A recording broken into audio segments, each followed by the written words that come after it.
Passive is a sexy word. It's like everybody wants the easy button. People don't want to hear the messy. They want the easy. This gentleman called me actually after the 6th postcard. Then that's when he dropped the bombshell. If I don't sell the property this upcoming Tuesday, then I'm going to lose this property up to auction. We raised almost $3 million after having never raised any money before. It was very high highs and very low lows. Once they've actually made the decision, they care probably more about how you're not going to lose their money.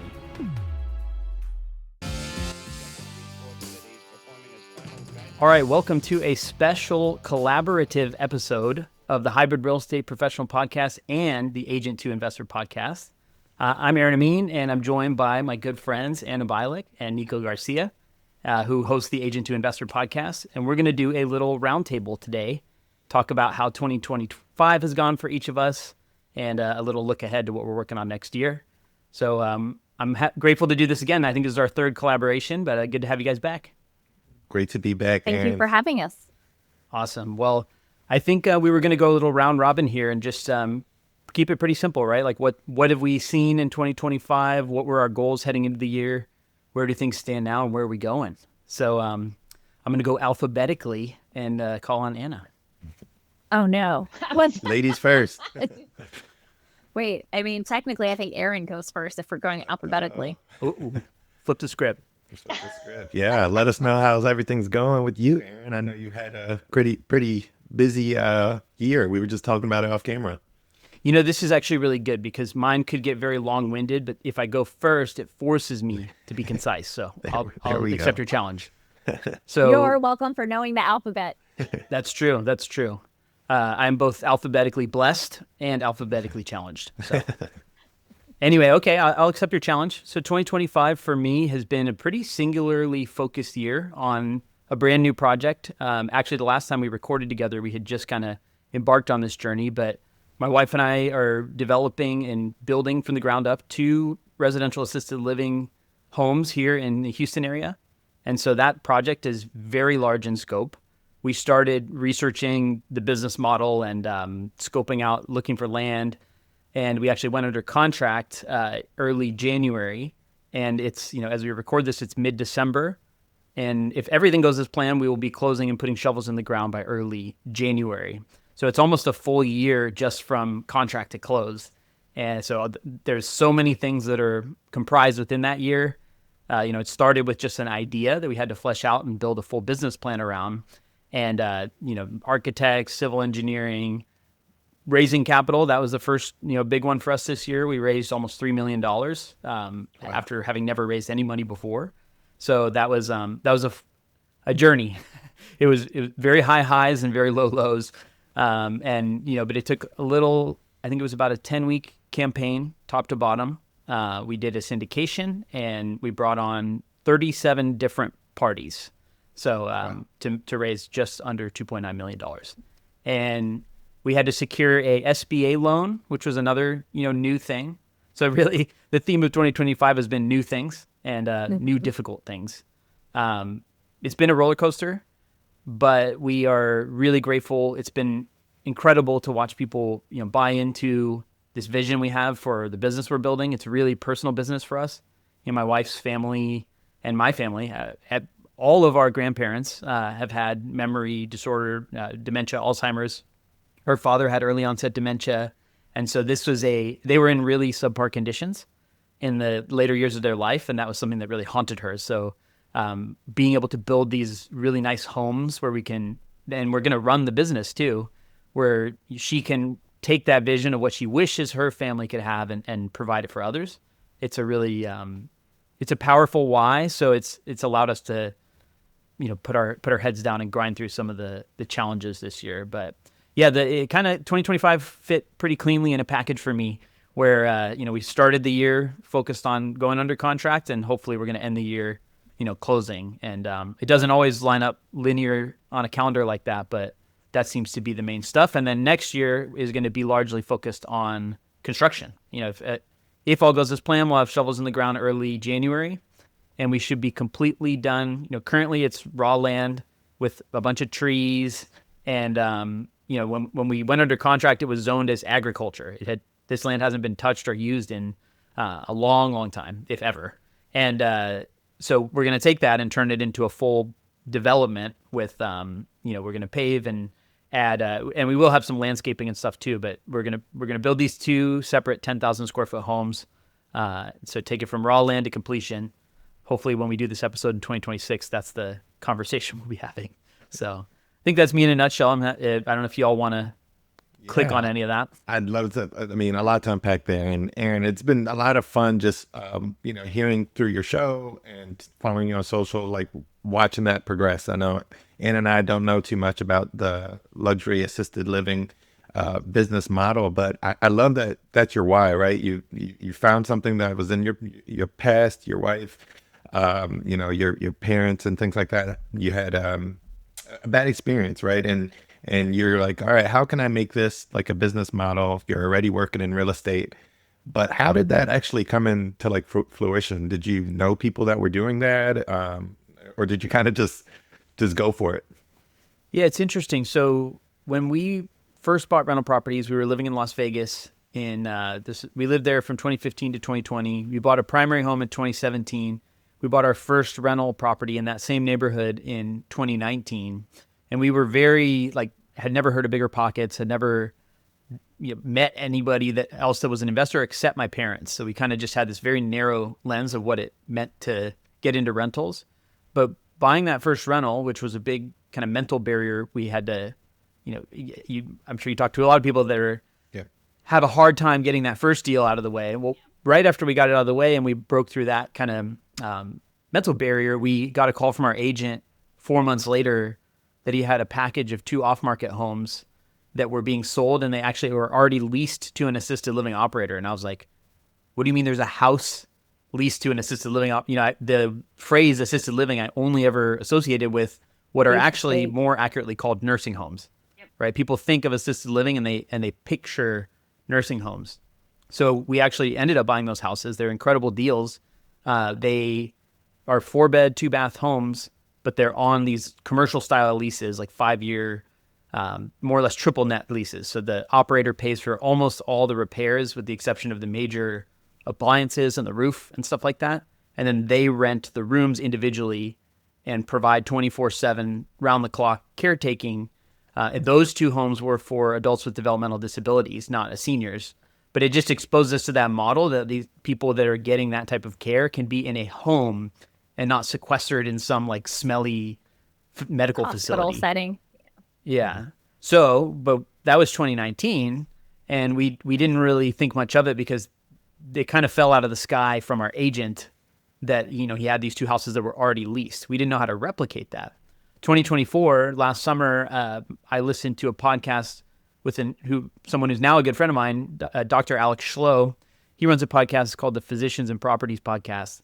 And he's a doctor, and he, talks mainly to medical professionals looking to get into real estate. And he was sharing about the lease to operator model, which I had never heard it called that, but it's basically what we were doing with those other 2 homes, which is you buy a home, you either renovate it or get it in a condition where it will pass whatever state inspections are needed so that someone can get an operating license, and then you go find an operator and get on one of these long-term leases. So he basically described how he had taken the process of buying, renovating, and finding operators. Basically, it was the missing link. I said, in 2019, I never knew how to replicate it, but now I finally heard somebody kind of talking about this model very directly.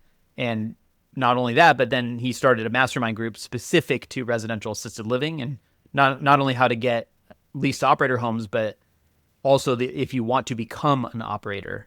So we kind of fell into that rabbit hole, 5 years after we were originally exposed to the idea.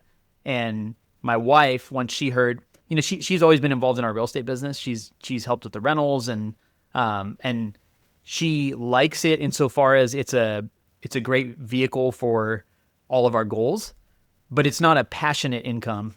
And when she heard about residential assisted living, that like immediately lit her up, and it started connecting and pulling from all these other inspirations from her life experience. And so all that steam building up behind us, one thing led to another. Things escalated very quickly, and all of a sudden we went from thinking, hey, maybe we'll buy one more house and lease it to an operator, to developing these, big luxury homes in Houston area. Wow. That is an amazing journey. Okay. So I was going to say, because I know our folks, at least on our end, sometimes don't know all the terms that we know. So for SBA, that's Small Business Administration Loan. I think administration is loan. So that's the type of loan that the government gives to small businesses in case people are like, what does that mean? And then you talked about syndicating the projects, which for those that don't know, it essentially means you have a general partner or partners that they're the ones that control everything and manage the project. And then they look for money with limited partners. So they're just looking to raise capital. So as someone that pretty much self-funded their own investment portfolio in the beginning or like up to this point, like how did you make that leap to syndicating for multiple millions of dollars? Some people struggle just to raise money to buy a house, let alone $3 million. Like what did that process look like? How did you do that? Yeah, I mean, I still ask myself that question a little bit, but if I really look back, and I haven't fully processed that experience, but a lot of it has to do with the vision, right? And this is an idea that most people can really get behind, because almost everyone that we've talked to, if not everyone, either has a direct family member or knows somebody who has been heavily impacted by living with and supporting with someone with Alzheimer's or dementia. It is just such a relatable experience, and it's also the stats behind it and the baby boomers aging, much, much faster than we have the capacity to serve them, combined with the fact that it's an excellent financial opportunity. Like this Venn diagram of good characteristics of an investment all kind of fit together cleanly. And, residential assisted living is just it's a very non-controversial and, it's a feel-good play, and it's also undeniably in demand. So I think there's a really good story to tell there. So from the actual substance of should I consider investing in this or not, that was not too hard to illustrate, especially like we did a lot of work preparing and practicing, and we did Shark Tanks and stress tested our presentation and really spent a lot of time prepping before we actually launched the campaign.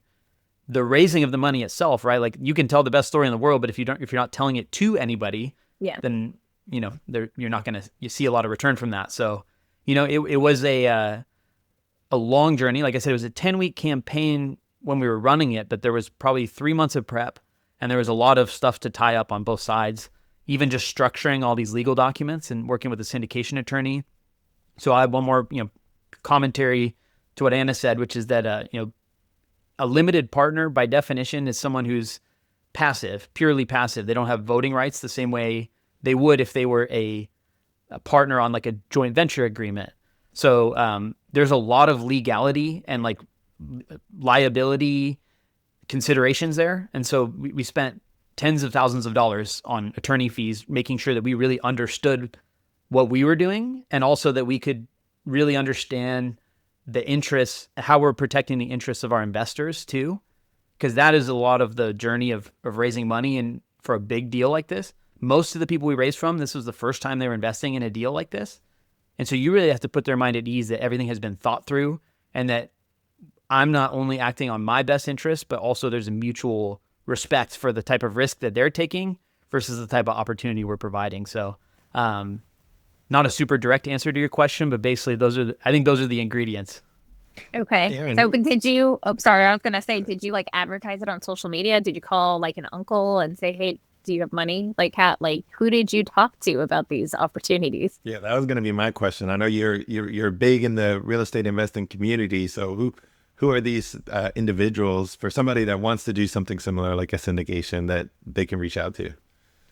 Yeah. So, I mean, you guys are in a community with me. I know we're all in multiple communities, and that's something I've done for the last several years as I've grown into my journey as an investor, right? Like there's the building the skills of being an investor, and then there's also telling the story of what you're doing. And so I've had this podcast for almost 2.5 years. I've been in different communities, engaging, answering questions.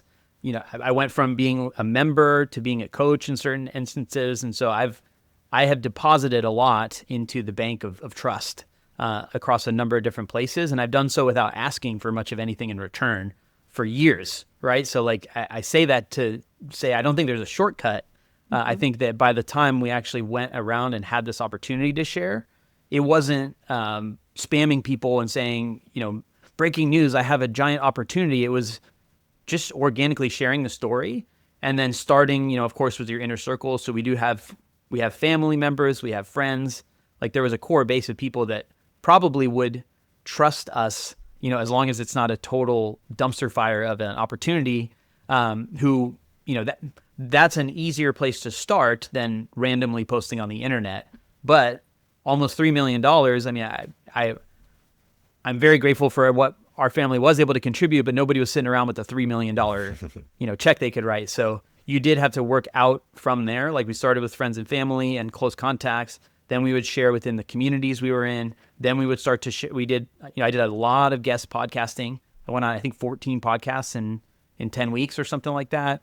I did in-person presentations. We're all Cash Flow Breakfast Club hosts. So, there were 3 Cash Flow Breakfast Clubs that lined up during the raise. And at each one, I would share an update and it's all about touch points. And ultimately, in order to get 37 investors, we had to have something like 150 different conversations with individual people. So, there's something to be said when your back's up against the wall. You're gonna figure it out. And at one point, we got to about 2 million, and then we kind of plateaued. That was kind of scary because we had already raised a lot of money.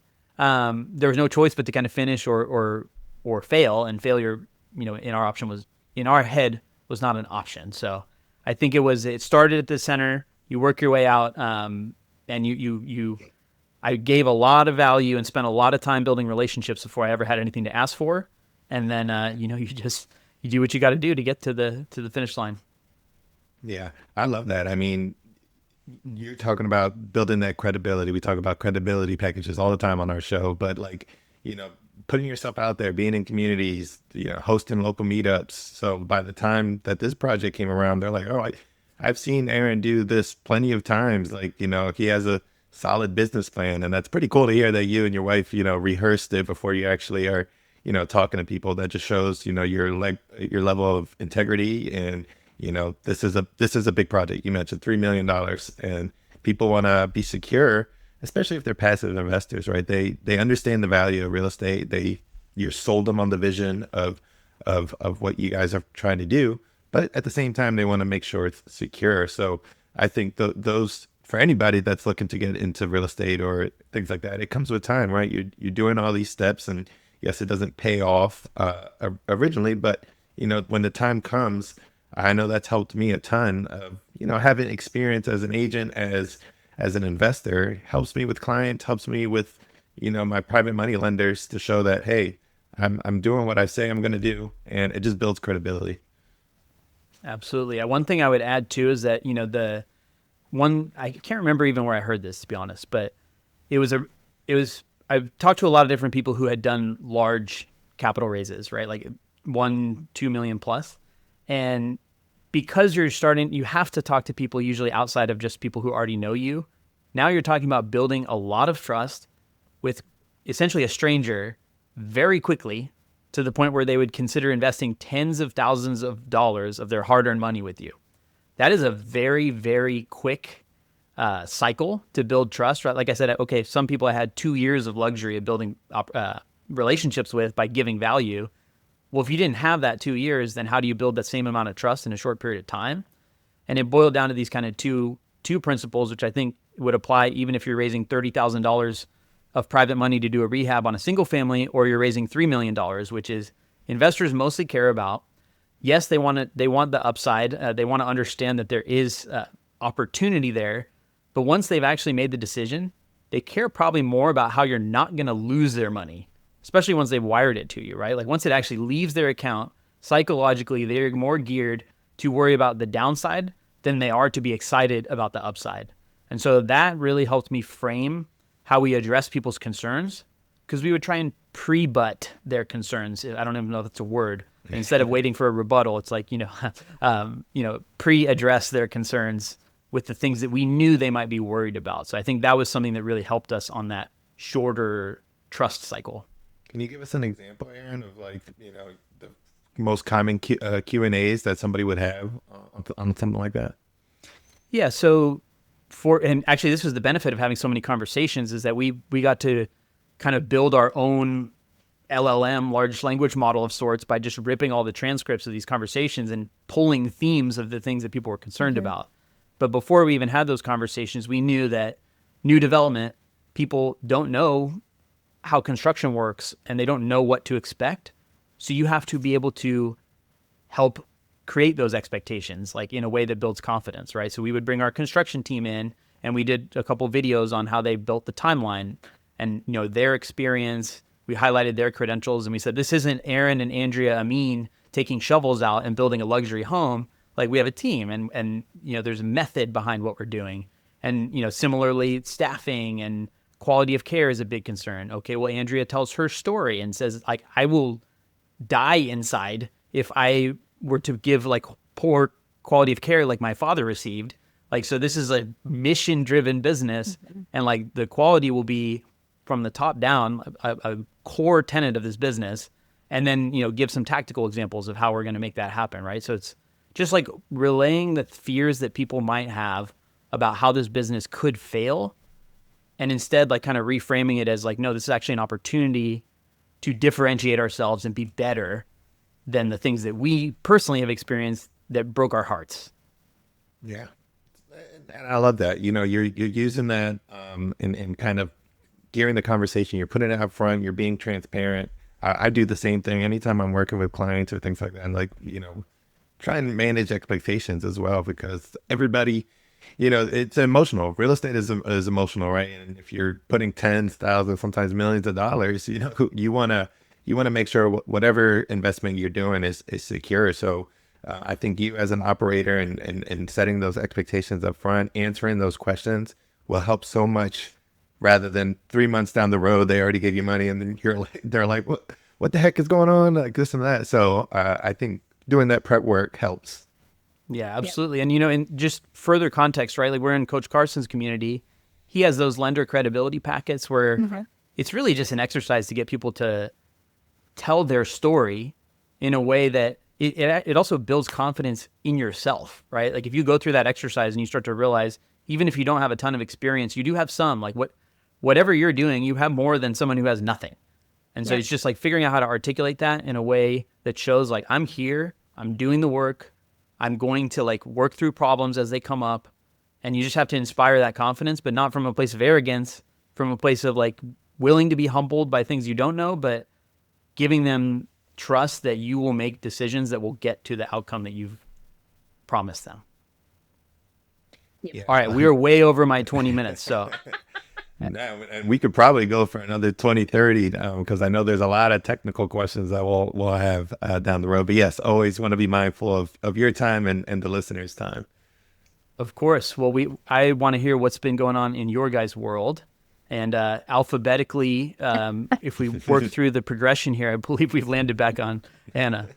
Yes, now it's my turn. Okay. Well, we are not building, we're not at the phase where we're building large assisted living facilities. We're just trying to, I'll say, Brian and I started investing about 3 years ago and just kind of dove headfirst and just started buying properties. And I'll be the first to acknowledge that we kind of like bought now and figure this shit out later. So we're just kind of in the last year. Last time we were at the retreat last January, I remember talking to folks about like, we have a property manager in Ohio that we really should get rid of, but we've been holding on for dear life. And so she's finally gone and we got rid of her and we got another property management company, and we learned to manage some of the expectations and kind of articulate what our needs are. And we finally went out to Ohio in May for my birthday. That was my birthday trip, was to go visit our investment properties. Because out in Ohio, we have 6 rental units in Ohio.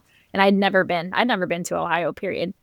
So we went out there and we got to see firsthand why we got rid of our first property manager. So we went, we saw our properties. One was vacant, it had gotten trashed, and we had to have those people evicted, and it was finally getting fixed up. And I took that one back over myself. I did decide to become more involved in the property management of our own properties, and because I was spending so much time managing the manager. So I'm a lot more involved. So I took that one back over. That one is now fully rented by tenants that are communicative and they pay their rent, and I love it. another property we had as a single family. That tenant is a work in progress, but we'll see how long he lasts in his property. And then the other unit is a 4-unit building. That was probably the most concerning when we went out to Ohio, because they knew we were coming, so they were on their best behavior when we arrived. And then we went back like 2 days later to fix some exterior stuff that we had noticed while we were there. That we're like, oh, we can fix this instead of paying the property manager a couple $100 to go out. And we pulled up, and there was like all these people just standing outside the building that didn't live in the building. There was kids running up and down, and these are like 1-bedroom, 1-bath units. So there's supposed to be like one person living in each unit. One of the tenants was throwing trash out of the like top story window out the back because she was too lazy to walk down the stairs. And somebody was having car work done in the parking lot, and we're like, what is happening? Oh my God. And then to top it off, and I'm like the case study for like all of the landlord horror stories. But I'm still confident, Brian and I are still confident that it's all worth it once we figure all this out and get it straightened out. But we were getting ready to leave that day, and there was some guy, not a tenant, in the building, had kind of locked himself in the hallway. Like there's a main door you have to go in to access the other units. And we couldn't get in at first. And then he opens the door and like scurries back up the stairs. And he's just talking to himself about just having gotten out of prison, not wanting to go back to jail. We're like, what is happening? And we went to go check on one of the vacant units. We left. We told the tenants, hey, we're going to call the cops. And they're like, no, don't call the cops, because one of our tenants had other issues. And they were like, it's not a problem. Everybody's fine. Everything is safe. We went home. We drove back to Virginia, got a message at 1:00 in the morning that SWAT had broken down our front door and come in because that same individual had barricaded himself in the building with a gun. And sorry, not to scare investors, but that's kind of how my year has gone so far. Sorry, this was a routine site visit that this occurred? This was just Brian and I were like, we've never been out there. We want to go see the properties, meet the tenants, and understand the full scope of what's going on out there, because we'd been doing it from a distance. And so, yes, this was like our first ever like routine, like, let's go meet the tenants. Let's go see the properties. Let's see how we can make it better and landlords, because we don't want to be slumlords. So yes, that first visit ended up in a SWAT visit, breaking down our front door with like a battering ram. Like the whole door was like ripped out of the frame, bullet hole in the wall, like the whole 9 yards. I was like, oh my God, we are those people on the block. I've heard this story a few times now, and it still amazes me. I learned a lot from Anna. Of what she's not my big to do. sister. But at the same time, as you mentioned, you're like, you dove right in, right? And you had some trust in a property manager that placed people in a property that you thought were going to be okay. And things like this, and this is probably, Aaron's also an out-of-state investor. So, if you're not buying properties where you're like tangible and you can see them, you're building a lot of trust in these team members. So I know Anna and I, we talk every week, and we talk about, what she's learned on these projects and property managers and things like that. But, we're not saying these stories to scare anybody who's listening. It's more of, on our show, we always talk about the successes, the lessons. I'm changing it from failures to lessons, because It's part of the things process. that happen to you are learning lessons for me.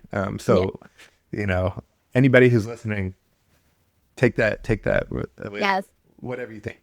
Oh, I think there's a great underlying lesson here for out-of-state investors, because we've gone through very similar things. So we have 3 different markets that we own rentals in, and one of them we really, really, really struggled to find good property management. And we had 4 property managers over 3 years, and it can be one of the biggest drivers of your returns. Those homes, when we bought them, based on the projected rents and based on the actual rents that we got, should have been very good cash flow properties. But mismanagement and certain like ways that the tenants were communicated with that caused them to change their behaviors, like these are humans that interact with other humans and drive and manage their behavior, right? And so that can really, really change the return profile on these investments. So out-of-state investing is incredible. It's an incredible tool for people to afford homes, rental homes in areas where they, probably can't invest in their home market. And if you're a good operator, it's a great opportunity. But you're saying even that you actually now are you fully self-managing these properties? You took them back over for yourself, or are you guys going to go find another manager? So it's kind of a hybrid model. In Ohio specifically, in other markets, I've completely taken over and I'm the property manager because we also invest in other markets. For Ohio specifically, we took over one of the single family homes and I'm doing it using my processes that I've put in place. The 4-unit building, we've kind of partnered with the property manager, I will say, because this property manager and even the last one said we were so much more involved than other out-of-state owners because we get the impression very quickly, or we got the impression most out-of-state owners basically wash their hands of the problem and they just get a check every month and they see bills come in and we're like, no, why is this happening? Explain to us what's going on. We're a lot more involved. And so our property manager that we currently have, are they the best? No, but they are willing to learn and they're willing to work with us. So every couple weeks we have a meeting with them and we kind of have a checklist of like, these are the issues that we're having. How can we remedy them? Okay, we're getting ready to clear out that 4-unit building. We have one tenant left of the 4 units. So we have our list of rental criteria, like tenant criteria that we use for our personal properties when we manage them, that we've told them, this is what we want you to do. We want to have this type of information for the tenants that are going to be coming in so we can make the decision of whether or not they're going to be tenants that we want to work with. So kind of a hybrid model, I will say. We manage some of them and I still manage the manager, but I have much more clear expectations and communication requirements with them. So they've kind of become our boots on the ground team. Yeah. No, I love that. And so like what I always think about is when you first buy out of state, it's way scarier, generally speaking, than buying something that you could drive to. Even if you have researched it, in every possible slice of data and everything, it's still just a scary thing to kind of get your mind wrapped around. So I wonder if you had tried to do what you're doing now when you first started, do you think you would have actually been able to find that success right away? Or do you think that the experience of having a third-party property manager, seeing some of the things that they bungled and, learning from those is equipping you to do it better now? Like, I guess I'm just wondering if you think you would have, if you wish you would have done this right out of the gate. I think I don't think I would have learned the same lessons that I have learned thus far. So I agree. Every adventure, I'll call it, has been a learning experience. I think where I initially was a little bit disillusioned was a lot of these more experienced investors that we listen to or get to know, like they're light years ahead of us. And we know some that are like, I just get a property manager and I put it off and that's it. And so that's kind of the initial mindset Brian and I had going in, because that's what we had learned, what we had heard was buy the property, get a property manager, completely passive, don't have to worry about it again. And I don't agree with that anymore. I think if you buy out of state, especially, you should be your own property manager, at least initially, to kind of understand what it takes to manage a property, so you know what to look for in a property manager when you're ready to pass that off to someone else. That's my thought now, but I don't know that I would have that had I not gone through what I went through, if that makes sense. It does. And I try basically never to use the P word, passive, when I'm talking about rental properties. I do believe that they are much, much more passive than most other types of real estate investments. Even different strategies of single family, long-term rentals, as close to passive as it pretty much can get without actually buying, stock or something like that. But when it's messaged as being a passive investment to people who have not done it before, I do have a bit of a problem with that. And I think, the three of us are careful and cautious, and these stories serve as a great example. And you both already said it. It's like, it's not meant to scare people. It's just it's a little bit of a reality check of like, hey, just be thoughtful. Find people who have done this before. This is a very common thing that people are doing, and there's a lot of different ways to educate yourself. There's a lot of free resources that you can get the perspective of other people so that you don't have to make the same mistakes. But yeah, just like entering it and being like, oh, I'm gonna just buy a property in Ohio, and like, I'll just hire a manager and it'll be fine. Like that's that is a scary, if people get convinced into that cycle, it bears a lot more risk than they probably realize. Today's episode is brought to you by the Remote Real Estate Academy, the community I launched last year where I personally coach investors and empower them to buy rental properties anywhere in the United States.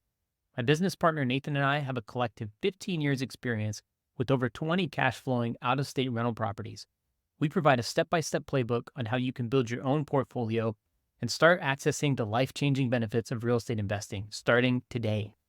Go to remoterealestateacademy.com for more info, or better yet, shoot me an email at aron@aronamin.com with subject line RREA, and I'll throw in a special bonus for podcast listeners who join the Academy. Now let's get to the A lot of people do enter investing and then quit and say it's not for me. It's too hard. Passive is a sexy word. It's like everybody wants, I'm sorry, but in today's society, most of society's like, I want the easy button. I want the passive. I want the quick. I want the now. And so if someone's trying to sell their course, sell their book, not everyone is like this, but I mean, they're going to use words like it's passive, it's easy. You just buy Mailbox it money. and mailbox money, which, it can be, but those people that have mailbox money have gone through all of these things and have gone through all the hardships to get to the mailbox money. They just sometimes don't mention the messy because people don't want to hear the messy. They want the easy. Yeah. So, Anna, I did want to chime in because I know you talked about, Ohio and everything that's going on there, but I know you have a really cool project that you guys been working on in Southern Virginia. You mind giving the cliff notes of, this essentially is your first burr, you and Brian, right?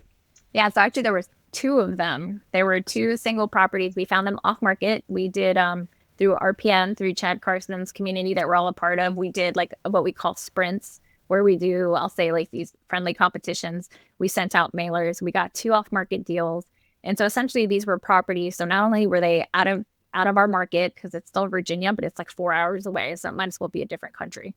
They were fully gutted down to the studs. So we did full renovations on these properties. One of them was a single family home that we had to get special use permits for, had to go to the city council, turned into a duplex.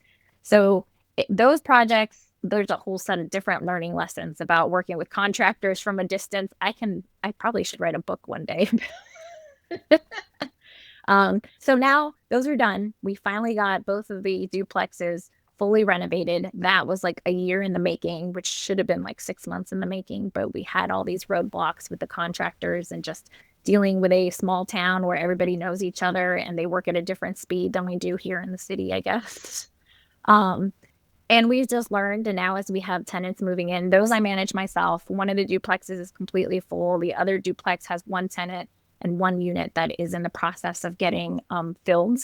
And that is the project that I spend most of my time on now, where I've talked to you guys like separately offline about using my tools to vet tenants, because people will lie on their applications. And I get this gut feeling sometimes when they tell their stories. I like to listen to people's stories and I'm like, something doesn't add up. So I use my tools as an agent, as an investor, and I dig in and I'm like, do they really live here? Is this really their landlord? No, this is their cousin that they had pretend to be their landlord, and it's not really. Classic. And it gets pretty granular. I love it though. You got to. Oh, I do. And I tell people that, like, so I've drafted, I have an application. I've learned with the process of what to include in my application, different disclaimers saying your application fee is non-refundable. And I put that everywhere because people will try to say that, try to challenge it with the credit card companies. And I also make a statement that if you falsify an information on this application, that automatically disqualifies you from being a tenant, because I've learned that as well. And so it's just, one, I'll say follow your gut. And two, use the resources at your disposal and don't be afraid to call people. Like, I have found property owners that are the actual landlords, not the one that the tenant has said. And I'll call them and I say, hey, is this your tenant? Do you know who this person is? And they will give me the real scoop on what's going on. And then that tenant is rejected or denied because they've clearly lied about stuff on their application.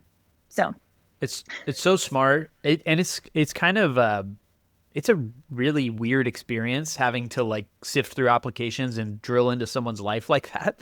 But it's necessary to protect your asset. It's also, the right thing to do for your business in general. And frankly, if you catch people in a lie, then, that's not your fault. What else would they lie about, right? Yeah. Exactly. And so we've taken a little bit longer in filling these units than I think I would have liked. We had some help down there. And one of the guys, he was the contractor also on one of the projects. He's like, well, let's just put people in there. And if you need to evict them, then we'll just evict them. And I'm like, no, I've been through that in Ohio. I'm willing to wait a couple months and not have income for those couple of months and get a really good qualified tenant instead of getting someone in that will pay me rent for 1 month and then not pay again. And then we have to pay to get them evicted. And so it's kind of that cost benefit analysis. Like, is it better to leave a unit empty for a couple more months to get that stellar tenant? For us, it is worth waiting for that stellar tenant versus just picking up the first application that walks in the door. That brings up a good point, and I guess it's a question for you, Anna, but also for you, Aaron, for those that do invest out of state. How do you set like realistic expectations of what a tenant would look like for, where I'm in Maryland, Anna's in Virginia. Most people in our area are making a certain amount of money, usually decent credit. But when you're going out to Ohio, you're going out to Southern Virginia and Vegas and things like that, how do you like tweak it? Do you talk to property managers and base it, or do you use the same one they use here over there? Do you want me to answer first, Aaron? Or okay. Go ahead. Well, so I will say here in the DMV, if we had a property here, my criteria would be different because I know that the education level, the credit score level, like the type of, I guess, tenant that we can find here, the quality of tenant that we can find in our area, which is outside of a big city, Washington, D.C., is a little bit different than some of these second and third tier cities, which is kind of where our properties are. They're outside of bigger areas. So we do have kind of set criteria. We have a set credit score, which even for some of the people that we do speak to locals and we say, this is our credit score. Sometimes they're like, oh, that's a little high, but we have some flexibility. So for us personally in those markets, we have a minimum credit score of 600. If you meet that credit score, then you do a security deposit and a first month's rent. If you're 550 to 599, we will consider you, assuming other parts of your application are good, like employment history, residential or past resident history, no evictions. Then we will consider that application, but we ask for an additional deposit or last month's rent to kind of safeguard our interests because this person clearly has had some financial issues in the past, but we're willing to work with them. And that's kind of become our standard blanket like criteria for both markets that we work in, Southern Virginia and in Ohio. That's Aaron? A great answer and much better than the one that I would be able to give. But I would say that it is localized to markets, not necessarily the ratios or thresholds that you would use. Yeah. Like, you want the household income to be a certain, threshold above what the actual rent is. Like those barometers, I think, are still in place. But actually how you price your units, obviously that is extremely localized. And also the different tenant mix, right? Like there's some markets where it's more common for there to be 5 or 6 people living in a house. And there's some where you're more likely to run across, individual or maybe couples or even individual professionals, right, living. And so there's a different like mix. And I do think you have to consider sometimes like how many people there are. Because if you have 5 different people and their combined income is great, but there's 5 of them, that's 5 different careers, 5 different jobs, 5 different whatever. And, that can introduce volatility. Sometimes you're like, oh, well, maybe it's better that like that way if one person loses their job, you still have 4 jobs. I don't know. It's a judgment call. You kind of look at employment history too. Like, are these job hoppers? Is this person, switching every 3 months?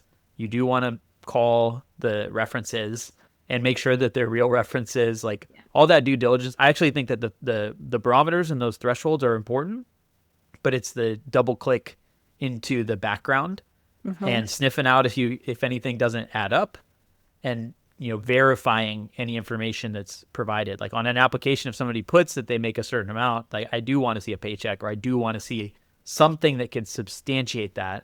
And especially like rent payments, because I know that we've had tenants that left our house. And unfortunately, for better or for worse, there's an incentive for the landlord who wants to get rid of a problem tenant to say good things about them so that somebody else will take them off their hands. So like there's an inherent incentive problem for, quote unquote, bad tenants looking for new places and getting a really rosy vision of what, when you talk to that landlord. So I think everything has to be approached with healthy skepticism and a lot of due diligence. Yeah, I will 100%. say for us, we ask for at least the last 5 years of rental history, which maybe is extreme in some cases, but sometimes that kind of fixes that problem because if they have moved a couple times in the last 5 years, we ask for the landlord from at least that previous property or one or two properties before the current one, because we recognize that the current landlord may be like, please take this person out of my house without That's a good saying it pro out tip. loud. And I will also say, if you're self-managing, if you are calling references, especially if it's like an apartment complex that's managed by a commercial property manager or an employer, you need to get a form signed with the application that essentially gives you permission to request this information. Because I initially ran into that a lot, where I would call either apartment buildings or employers, and they're like, I can't talk to you unless you have a release. So I now have a release that goes with the application that they need to sign, that gives the employer or the landlords or the apartment complex permission to tell me about that tenant or that person that's applying.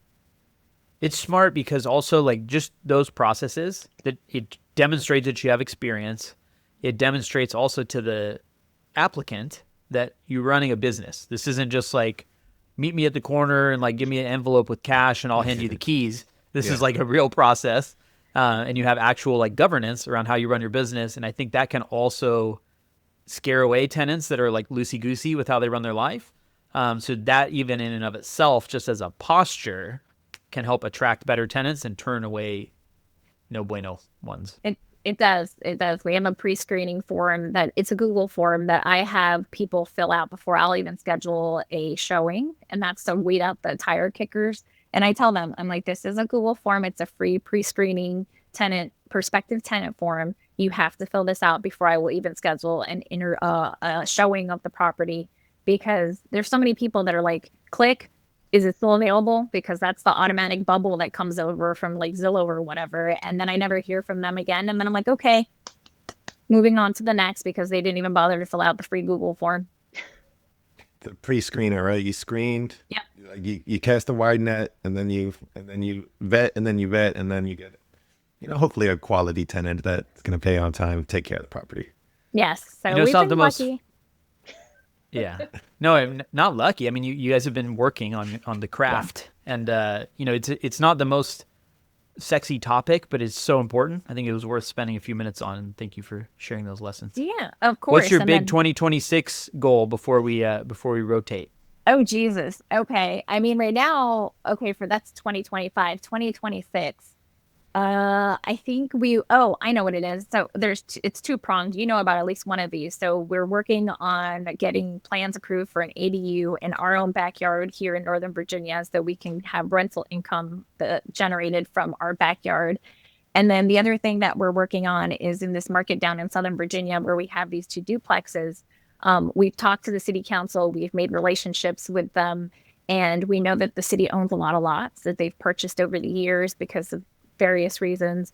And we are talking to someone that has a company that does modular builds. And we're trying to see if we can kind of pool all these people in our network together to buy some of these lots, create affordable housing with modular home builds, because stick building is just too expensive to make it, I'll say, affordable, because they really need affordable housing.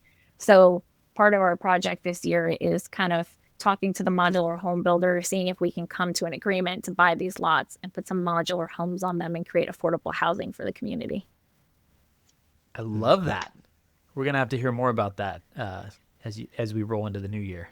Yeah, now I have to do it because I said it. You did, and this show is gonna reach millions of people. So She said it twice too. She said it on our show too. So that's good to speak it into existence, right? And Yes. for those who don't know what an ADU is, it's an accessory dwelling unit. You can, like what Anna just said, if it's on your property, and as long as it's zoned, so make sure you check your zoning. You can potentially add more income in a home that you're already living in, which is awesome. All right, Nico, tag. You're it. All right. You're on the, How do you're I on the follow up alphabet. that, right? Oh, you've got lots of stuff going on. Don't bring that. So let's see. Where do I begin? I think the biggest project that we're working on right now, and I've told this story on our show, but we found a property through Driving for Dollars. And for those who don't know what that is, it's basically anytime you're driving around, I'm a real estate agent, so I'm always on the road, and I'm looking for the ugly house in the nice neighborhood. And there was this home that just looked bad. It was vacant. It looked like all the grass was overgrown. The roof looked like it had a hole in it. And this was for years. Honestly, before I got into real estate, I noticed this house. So um, I think similar to Anna during that sprint, that deal finding sprint, I started sending out postcards, and this was late 2023, or mid 2023, and basically saying, hey, I'm Jessica and I are real estate investors looking to buy properties for our retirement plan, something simple like that. We used Deal Machine, which is a software that you can do it automatically, which is great. You can set up a mail sequence. So yeah, I kind of started sending postcards, and not just to this property, but to a few different properties. I have a list of probably like 350 homes here locally that I'm continuously adding to. And this gentleman called me actually after the sixth postcard. So consistency, right? Consistency of continuously doing it. So I think mine are set up for at least 9 postcards throughout the year, every 45 days. And he called me and he said, hey, I got your postcard. I'm meeting with another investor. I'm thinking of selling the property, right? So he gave me the address. I knew exactly which one of us. I was in the car with Jess. I was like, let's go. And we went there, toured the property. It looked even worse inside than it did on the outside. I'm over there like, ooh, yeah, I like this. Take this wall Wasn't there out. Bonnie spray painted on the floor? Yeah, there is a graffiti. And like I guess it's near a high school, and I'm thinking some kids probably broke in and spray painted, and just had parties or whatever. It was not an out of state owner, but it was out of market, so he lived on the eastern shore of Maryland. But long story short, I'm building that rapport. I'm looking at Jessica. She's like, this house is a freaking mess. What do you got me into? And after maybe 45 minutes of just chatting, he shares that, the home, he's in foreclosure, and he's in bankruptcy. And we start talking about numbers and things like that. And he's like, he wanted X. I was willing to go to another number, so there was a little negotiation there, and we agreed. But at the time, I didn't have, I have a little bit of background on construction costs and things like that, but I wanted to bring my dad in, who, for those who don't know, my dad is my partner. He's a contractor, and he does all our rehab projects. So I asked him, hey, can I come back tomorrow with my dad to just reaffirm the construction costs. So we did that.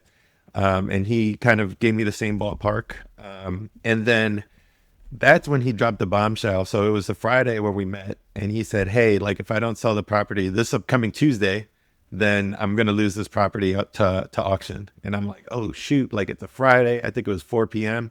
So I'm like, all right, I've never done a foreclosure. I've never done a bankruptcy. But I know, like, hey, this needs to be done. He's telling me how much we need to do to stop the auction. But this is where coming, and I'm trying to make this story quick, but this is where having relationships in the business, and it helps that, I'm an agent. I have a title attorney that I've used on, my homes as well as my clients' homes. I called them. I said, hey, like, this is the situation. Is there any way we can, stop the foreclosure, which would be a monetary investment, but also protect us, right? Like, I don't want him to just be like, okay, now I got another 9 months to do whatever I want. So we all met on Monday and went over everything. We said, hey, like, he owned another property free and clear in the Eastern Shore. So we put I guess a temporary lien on that property for our investment. I used private money, and my private money partner he's been instrumental in helping me grow my business. But the funny part about this is he lives literally like 2 blocks away from this property. So he loved the idea of this property that's been an eyesore for everybody to be, renovated and fixed up. And, it made sense for us. We were able to buy it at a price that made sense.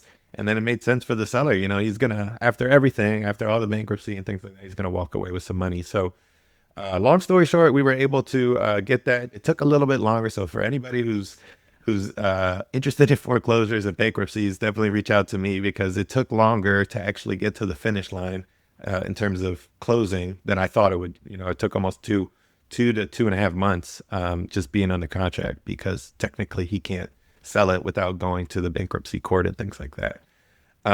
So that project we're working on now, we just finished up drywall, working on it, and we're going to convert it to a rental property. So originally we were going to do it as a fix and flip, but I really love the area. I love it's zoned where we can do an ADU. It's on 2/3 of an acre lot in a great area that we really love. So we're going to essentially do the burr and keep it as a rental. So that is, I guess, I can't remember the last time we did a recording, Aaron, but that's probably the biggest project that I've been working on this year. And I guess if you guys have questions about it, let me know. That is one of the best case study stories I've heard in a long, long time, just of applying all the different skills all through the process, from finding the deal, negotiating, working through all the various mechanics behind it with title, all that, and leveraging your network. I mean, that's a great story, man. And it is, that all came to fruition since the last time we spoke. So that's really cool to hear.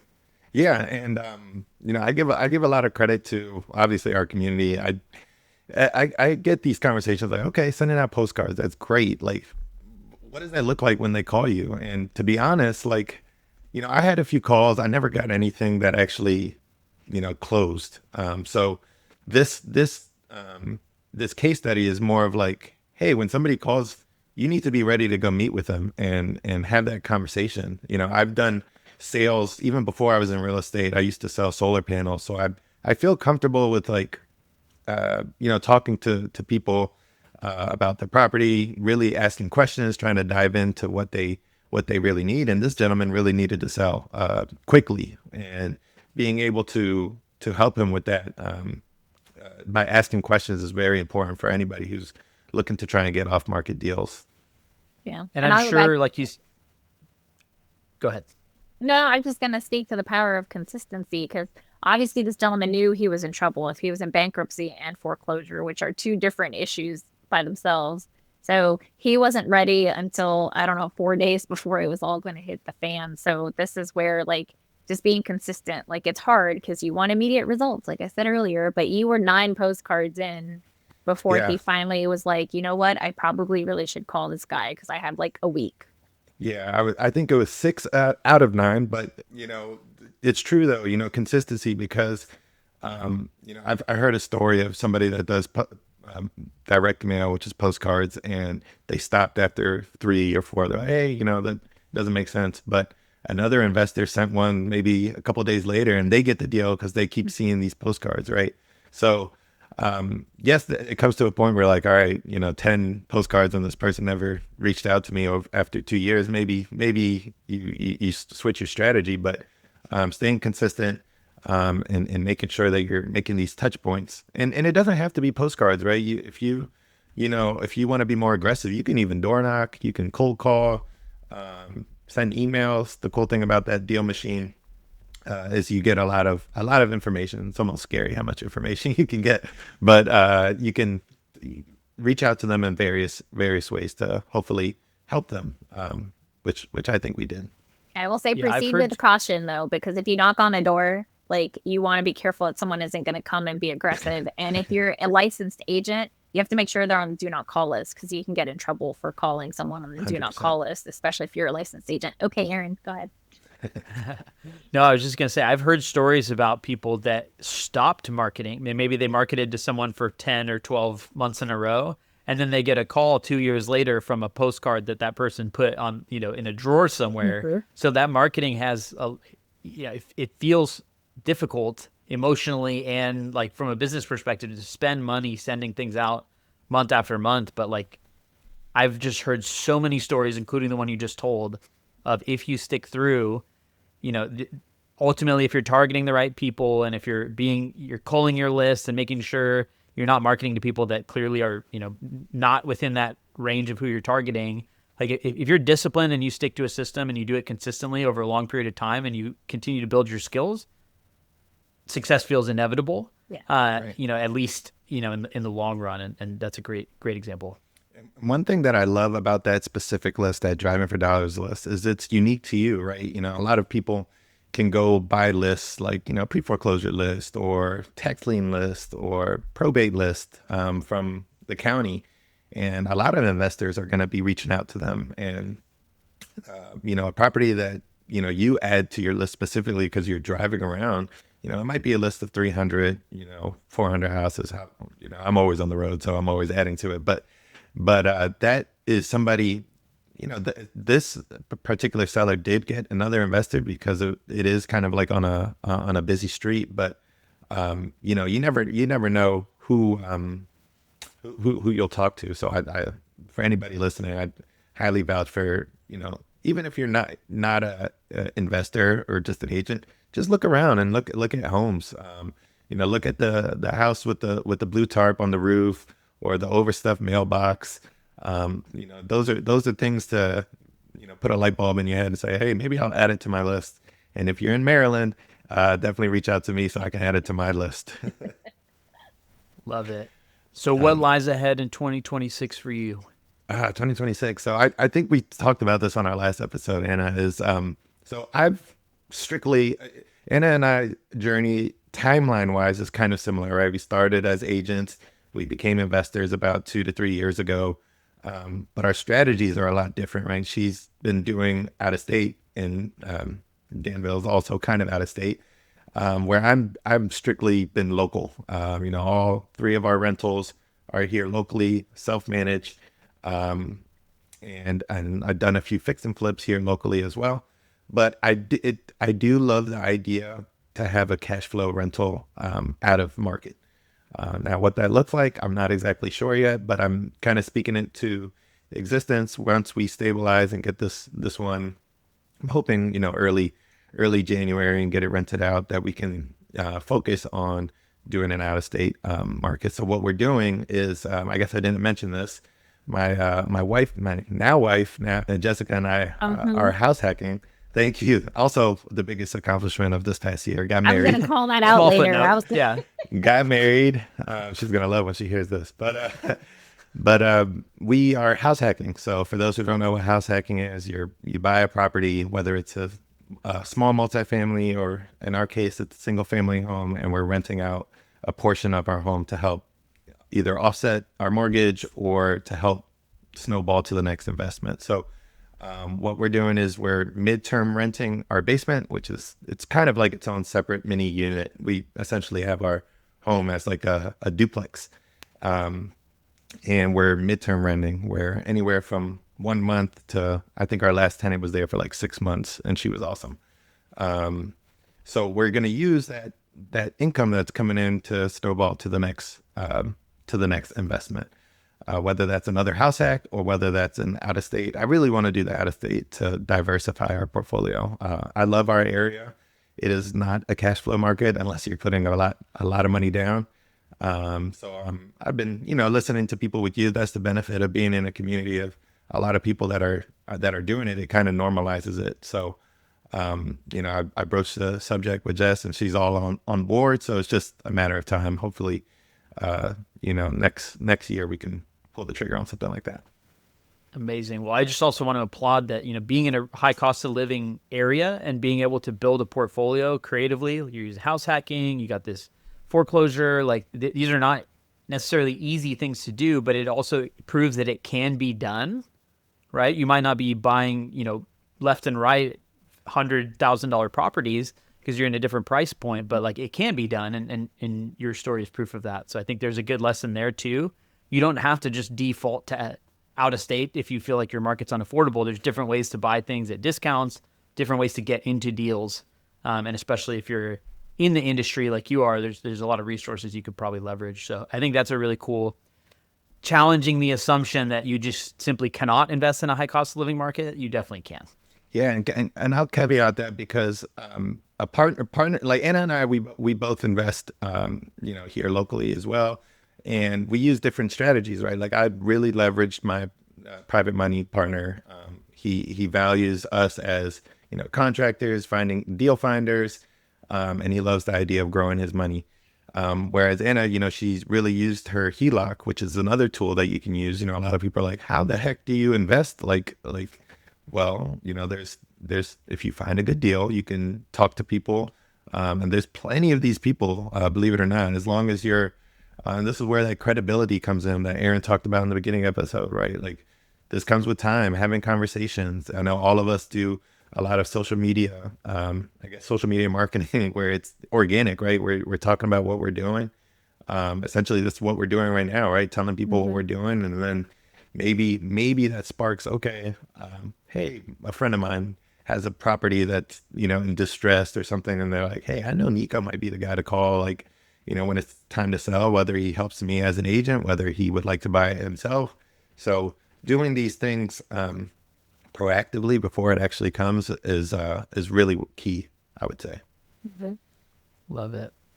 Well, this was awesome. I really enjoy sitting down with you guys. I know we're going to do it again soon. I think we're all going to Nashville for the RPM retreat here in a few weeks.